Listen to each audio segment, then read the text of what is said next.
নমস্কার, আমার পঞ্চপদীর রান্নাঘরে আপনাদের সবাইকে স্বাগত। আজকে একটি দারুণ স্বাদের রেসিপি নিয়ে এসেছি। রেসিপিটি হলো কাঁচকলার কালিয়া।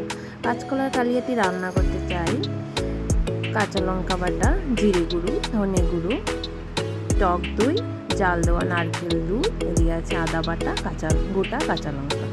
তারপর একটি কড়াইতে পরিমাণ মতো তেল দিয়ে তাতে একে একে দিয়ে দেবো কাঁচা কলাগুলো ভালো করে ভেজে নেওয়ার জন্য।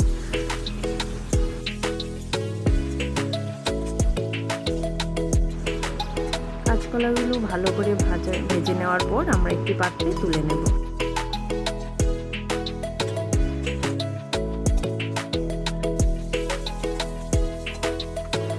তারপর ভেজে নেব পরিমাণ মতো নুন লবণ দিয়ে আলুগুলোকে, কেটে রাখা আলুগুলোকে।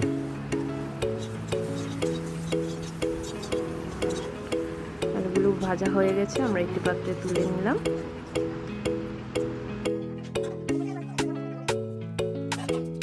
তারপর কড়াইতে পরিমাণ মতো তেল দিয়ে তাতে তেজপাতা দিয়ে তার মধ্যে দিয়ে দেব মশলাগুলো, গুলে রাখা মশলাগুলো।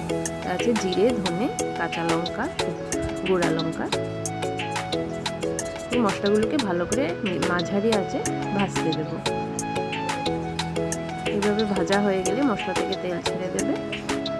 তারপর তার মধ্যে দিয়ে দেব কাঁচকলা, আলু দিয়ে পরিমাণ মতো একটু চিনি দেব। চিনি দিয়ে ভালো করে মিশিয়ে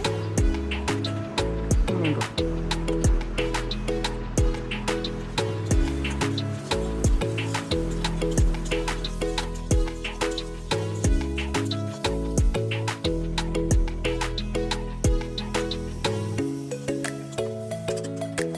মশলাগুলোকে ভালো করে ভেজে নেওয়ার পর তার মধ্যে দিয়ে দেব জাল দেওয়া নারকেল দুধ।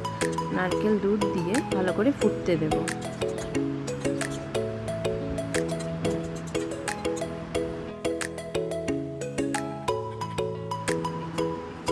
এরকম ভালো করে ফোটা হয়ে গেছে। তারপর তার মধ্যে দিয়ে দেব টক দই। টক দই দিয়ে ভালো করে নেড়ে ছেড়ে নেব। নেওয়ার পর হয়ে আসলে তার মধ্যে দিয়ে দেব গোটা কাঁচা লঙ্কা,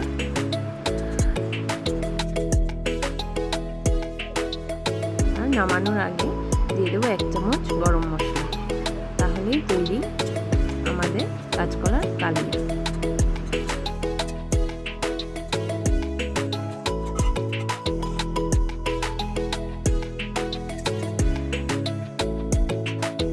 কাঁচকলার কালিয়াটি দেখতে যেমন সুন্দর হয়েছে, খেতেও বেশ। আপনারা চাইলে ট্রাই করে দেখতে পারেন। Thanks for watching.